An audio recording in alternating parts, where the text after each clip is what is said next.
Welcome to an overview of the players that the Mexico national team coach Jimmy Lozano has called up for the September friendlies against Australia and on the 9th of September and Uzbekistan on the 12th of September. This will be the first round of friendlies that Jimmy has to test out new players and nail down his tactics, since he took the job after the firing of Argentine Diego Coca right before the Gold Cup. Jimmy was named the interim coach for the tournament, and securing the trophy led to his appointment as the permanent head coach. We'll start with the keepers. Ochoa is and has been the starting keeper for Mexico since 2007, 16 years ago. He is now 38 and is 6th in Mexico's all-time appearances with 144. He could cement third place with just 4 more appearances, but back to his current performances, he won the Gold Cup this summer and got third in the Nations League and is now 3 games deep with Salernitana, where they sit in 16th place. But how are his performances? So far this season, he has conceded 5 goals out of an expected 3.78 goals to concede from shots on target. He is underperforming so far and has allowed about a goal and a half more than he should have. He has, however, made 12 saves and is a historic and iconic player for a 3. He has won 5 Gold Cups and the Olympic bronze medal in 2020. Luis Malagon is probably the second option, as he's only 26 years old and is playing for Mexico's most successful club. That was painful to say as an avid America hater, but I can still recognize that. America sit in 6th place with 11 points after 6 games. Now, as far as Malagon, he has played 8 games so far this season, 4 in the Mexican League and 4 in the League's Cup. In the League's Cup, he had 9 saves and conceded 6 goals, while in Liga MX, he has had 4 saves and conceded 6 goals from an expected 4.88. So he is underperforming his stats nearly as much as Ochoa, so this is not looking good for him so far to take over the role. In addition, he does have limited playing experience, but I think Lozano will use these friendlies to give him more experience as the younger of the backups. His time has been limited since a mistake he made in a friendly against Cameroon, where he dropped the ball into the feet of a Cameroonian player and conceded a goal, which led to a tie instead of a win. He has a Gold Cup and the same bronze medal as Ochoa, although he did win both as a backup, having no minutes on the field at all. Moving on to the player from the Bordertown club, Toño Rodriguez, who has only played after being subbed on for Malagon in one of his appearances. His Tijuana side is not doing too hot, as they sit in 16th place, 2 from the bottom. They only have 1 win and 2 draws from 6 for a total of 5 points. Rodriguez in particular has been doing okay after returning from an injury he picked up during the League's Cup against Philadelphia. He has 4 more saves than Malagon, with less than half as many minutes played, although their expected goals conceded are about the same in the league, with Rodriguez being 4.49 compared to Malagon's 4.88. Toño has actually conceded 1 goal less and is the only keeper that isn't underperforming his stats by as much. So in theory, he should be the one getting the start, as he is technically, statistically, in the best form. As for his accomplishments, he actually has Magalon beat, as not only did Toño win the Gold Cup as a backup keeper in 2023, he also won the Olympic gold medal in 2012 as a backup to Chuy Corona and not playing a single minute in that tournament. So looking at all of them together, Memo might technically be playing in a better league, facing stronger opposition, but the expected goals on target accounts for that, as they only take shots that would be goals if not for the keeper's intervention. And Toño is the one underperforming his stats by at least, like I said, and if we take these stats per 90 minutes, the gap closes between Malagon and Toño, while Memo stays well behind. I'm a fan of Memo, but he is not doing as good as his backups are doing so far this season. Either backup keeper should start the matches, since Toño has the best stats relative, while Malagon has the better absolute stats, only conceding 0.75 goals per 90. But I'd probably give the edge to Malagon, since he is younger and Mexico desperately need a replacement for Ochoa. Moving on to the left back position, and the first player is Jesus Gallardo. Gallardo is more of an offensive player, as he regularly also plays as a left winger. Gallardo's Monterrey currently sit in 8th place in the league with 10 points from 6 games. As for individual performances, Gallardo has not played amazingly, but he has not been terrible. He has 1 block, 6 interceptions, and 12 clearances in all competitions so far this season. Additionally, Gallardo has won 2 Gold Cups with Mexico. On the contrary to Gallardo, Jesus Angulo is more of a defensive player as he can also play as a center back. Tigres are second in the table with 14 points from 7 games and are looking like a really strong team to challenge for Liga MX this season. He is not as experienced as Gallardo is with the national team, but he is doing slightly better in terms of statistics. He has a higher number of blocks, interceptions, and recoveries per 90. Angulo does hold the Olympic bronze medal that Mexico won at the 2020 Tokyo Olympics as well.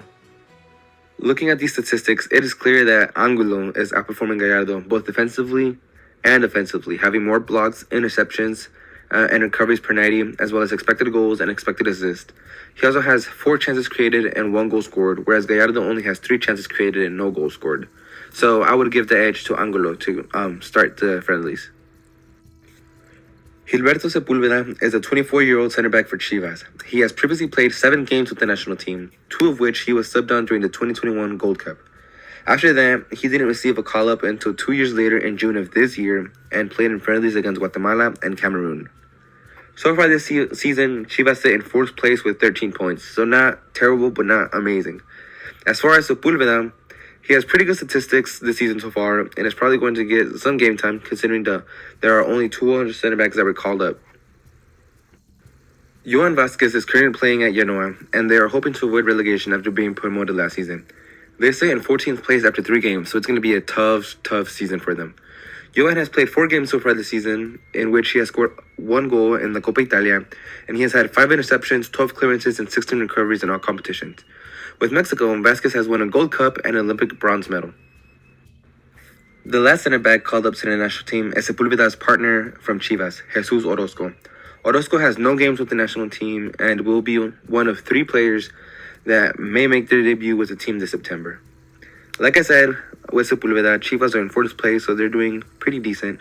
But Orozco has had a decent season so far, playing in every game for Chivas so far, and only missing 6 minutes from one of those games after being subbed off. And his statistics look incredible. A little bit better than Sepulveda, but we'll see that in just a minute. So comparing the statistics of the center backs, Vasquez and Orozco are having much better seasons. Orozco and Sepulveda's stats can be directly compared since they play on the same team and face pretty much the exact same opposition. And the only stat that Sepulveda beats Orozco in is clearances per 90. Every other stat is led by either Vasquez or Orozco, so I think they should be the 2 starting center backs. Vasquez provides more national team experience, and Orozco will want some of that experience, and he brings in good form. In addition to having great stats, Vasquez accomplished them against better opponents overall, since he does play in a better league and faces bigger, better teams.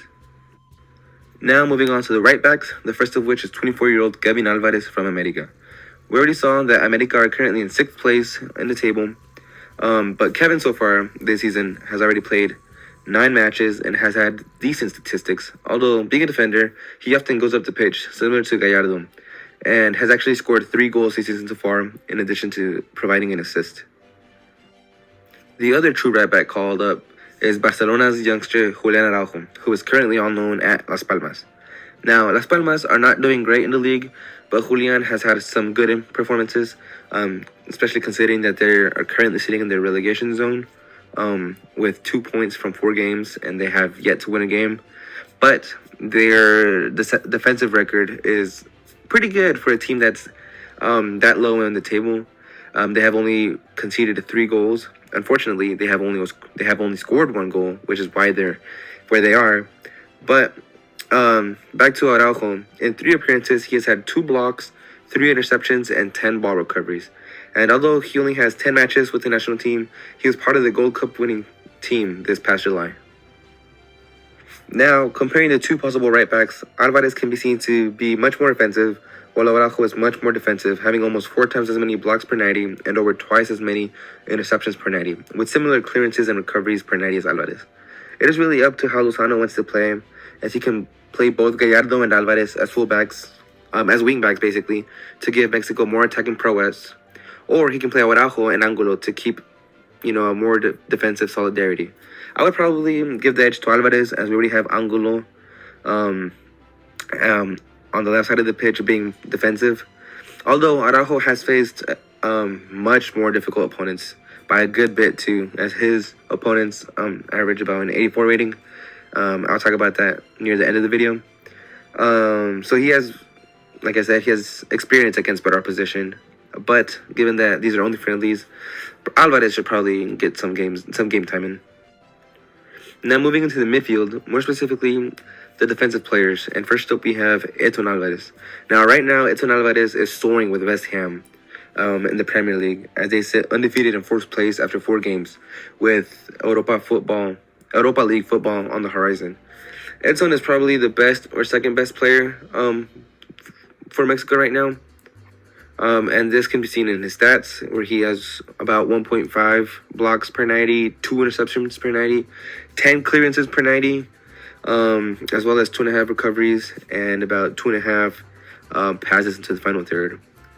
Additionally, Edson has pretty good experience with the national team, having 69 caps and scoring 3 goals and assisting 1. This has earned him 2 Gold Cups. Luis Romo has been a solid member of the national team for a while now. He plays for Monterrey, who, like I said, with Gallardo, are currently sitting in 8th, so not that great, but not terrible. And he's not as defensively minded as I thought. Although he has played a good bit of games as a defensive mid, he mostly plays as a center mid. But he still has great stats and is probably the second or third best midfielder called up for these friendlies. As you can see, he does have he has no blocks, not as many interceptions or clearances. He has a good bit of recoveries, which makes sense. He's in the midfield. And he has a lot more passes into the final third than Edson. So I grouped him with Edson as a defensive mid, but he's not technically defensive mid. But you can compare these stats with the other midfielders. He does have a Gold Cup and a bronze medal to his name as well. Yeah, comparing their stats, it just proves that Romo is not as defensively as Edson, which makes sense. Edson Alvarez plays like a true 6, and he plays for a team, West Ham, that likes to sit back and take pressure, soak up pressure, and then attack on the counter. Whereas Romo plays further up the pitch. But I think they'll probably both get game time as they're both really good midfielders. Other midfielders include Eric Sanchez, one of them is, who currently plays for Pachuca, who are sitting low on the table in 15th, with only 6 points so far. So they're doing better than Toño's Tijuana, but they're not doing good or great at all. Sanchez has played 5 games this season so far and has a pretty high ball recovery rate and a high number of passes into the final third per 90. He doesn't have that many chances created, and his accuracy is okay, decent, with about 80% of his passes meeting the target. And he just won the Gold Cup with Mexico earlier this year as well, which is his first international trophy. Moving on to a veteran of the national team, this is the first time since the World Cup that Hector Herrera receives a call-up. To be honest, I thought he had retired from the national team, but I appear to have been mistaken. Ache has made 104 appearances for Mexico, putting him in the 16th spot for most caps.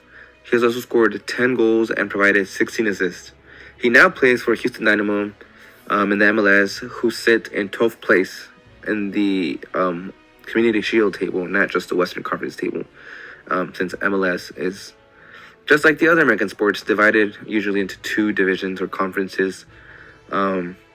But Houston has 39 points from 27 games, good enough for 12 out of 29, I believe. So they're in the upper half, but barely.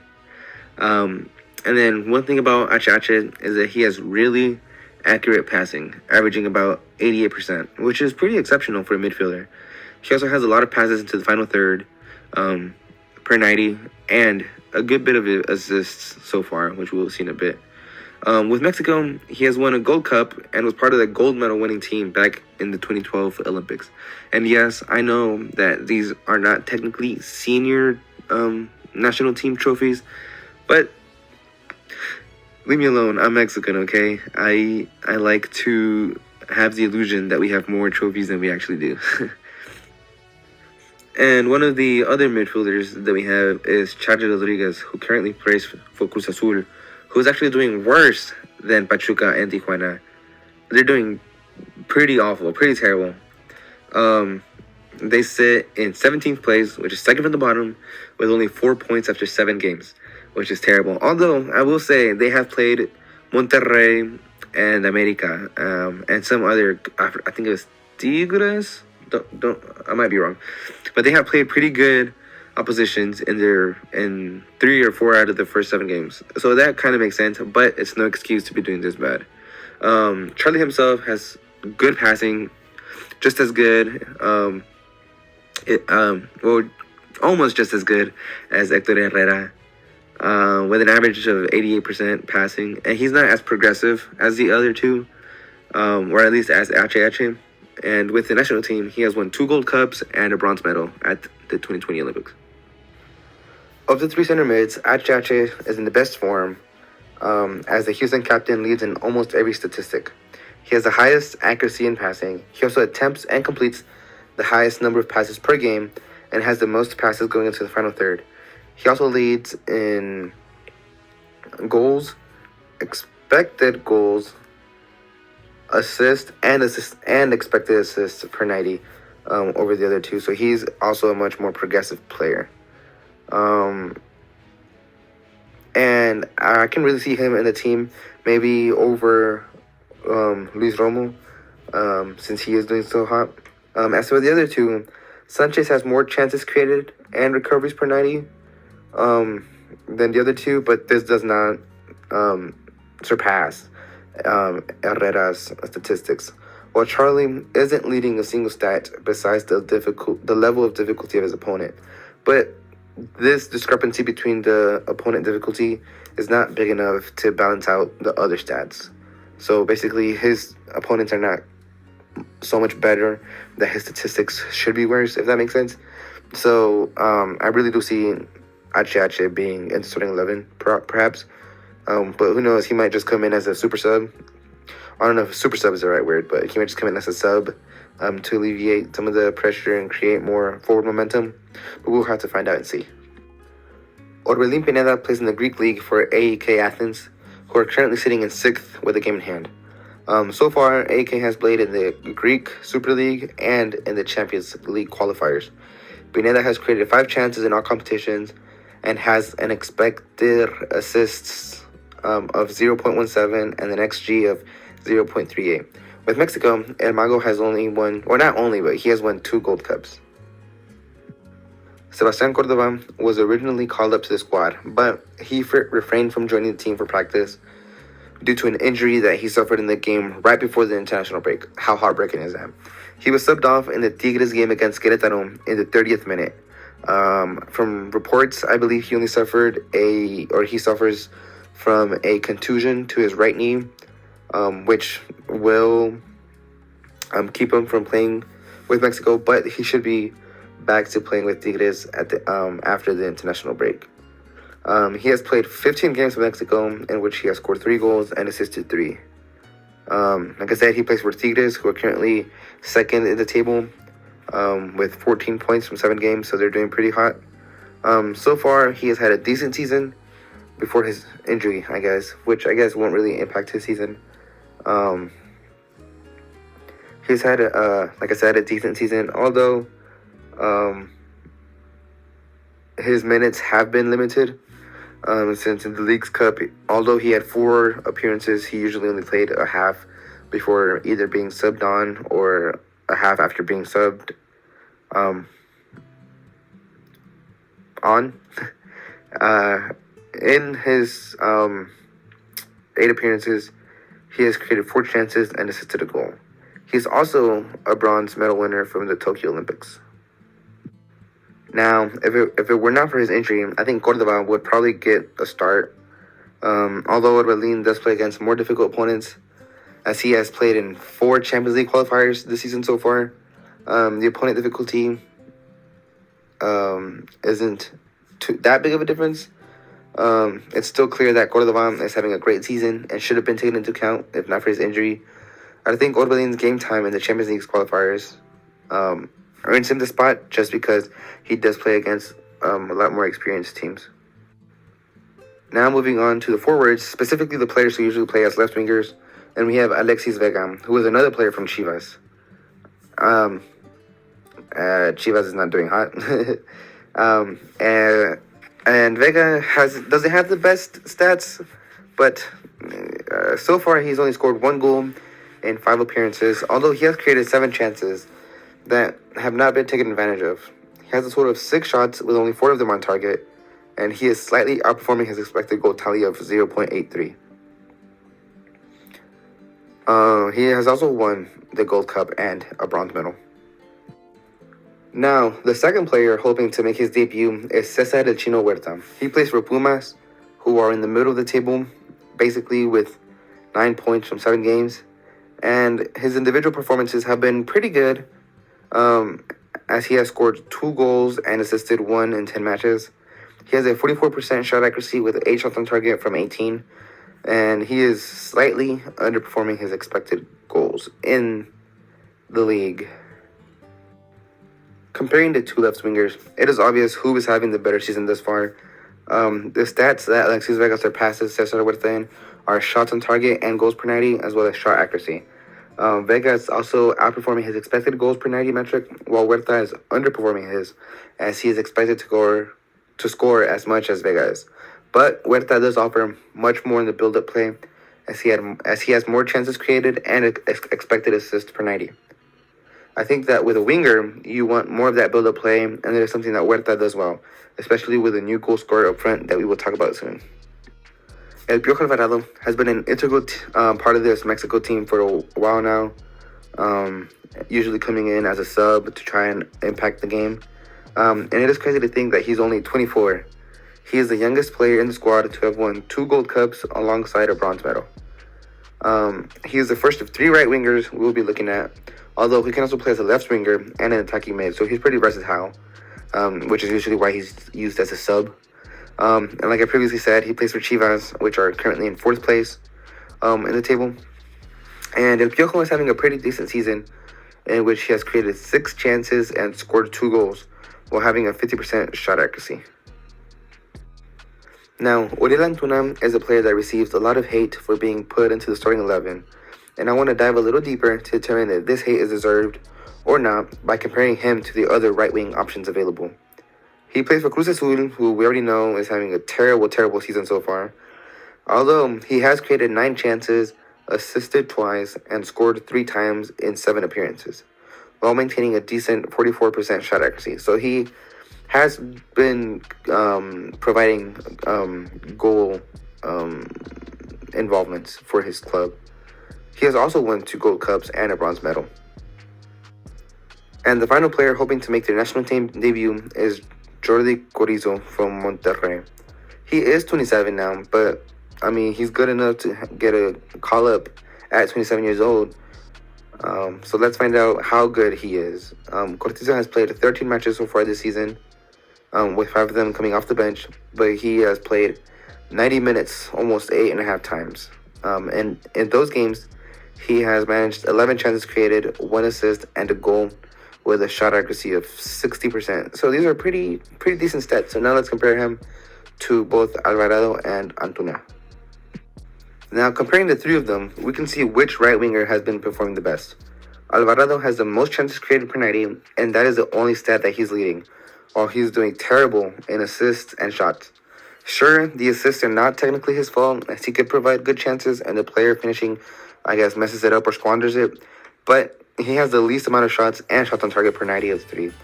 Cortizo leads in expected assists and shot accuracy, but Antuna is the one that has the best stats, leading in assists, shots on target, goals, and expected goals per 90, while playing the best opponents.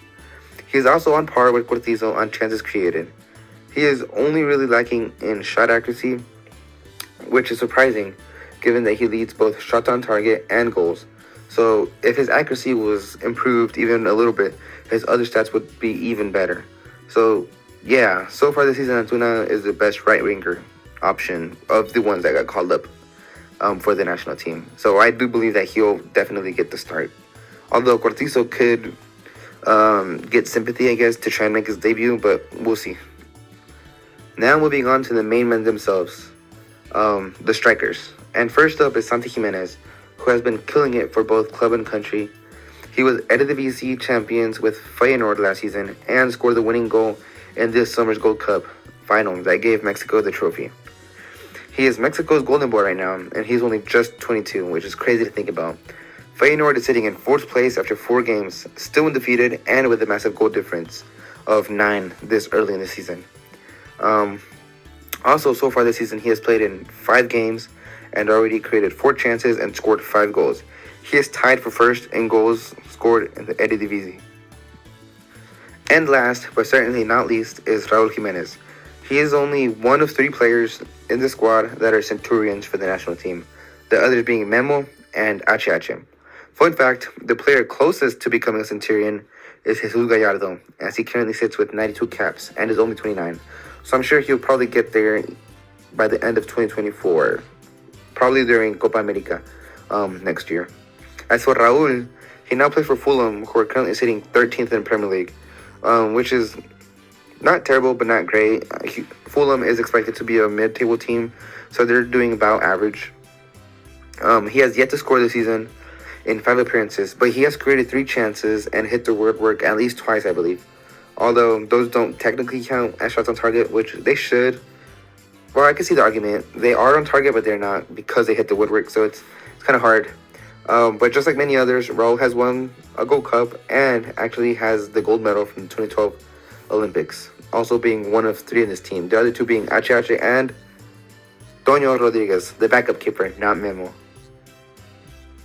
So looking at the stats, it's pretty obvious who's in a better form by a lot. Santi has scored 1.16 goals per 90, outperforming his expected 1 goal per 90, while Raul has yet to score a goal and only leads in expected assists per 90, but only just. I will give it to Raul as he does play in a much better league and faces opponents that are much better. I mean, he just played against Manchester City. But even when adjusted for opponent difficulty, Santiago's performance is just much better than Raul's to the point where I think he deserves the starting 11. Now here is the team that I think is probably the best lineup just based on form and statistics. So in goal we have Malagon with Angulo and Alvarez as fullbacks. The pairing of Vasquez and Orozco in the middle of the defense, which are being guarded by Edson Alvarez.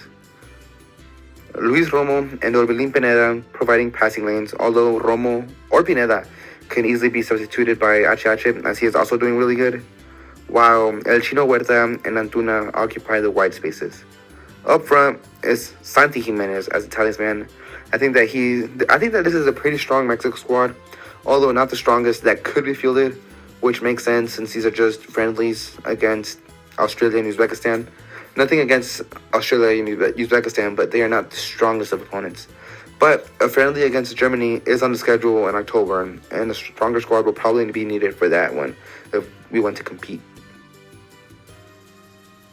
Because I'm a nerd, I want to take a look at a few more stats. These are the players arranged in order of level of opponents faced, and as expected, the players playing in Europe occupy the top 7 spaces, which are followed up by players from Monterrey, Cruz Azul, Aitor Herrera from MLS, players from America, Chivas, and then finally Tigres at the bottom, with the other players from the other teams sprinkled into the bottom half, like Pachuca, Tijuana, Pumas. And, you would think that Tigres don't face strong teams since they are considered usually a strong team themselves. But that kind of gets disproven since Monterrey is also a strong team and they are pretty high up in the opposition faced. So it's interesting to see and pretty obvious that players in Europe, even players outside of the traditional top 5 leagues, such as Pineda in the Greek league or Jimenez in the Dutch league, face overall better opposition than players in Mexico or in the MLS.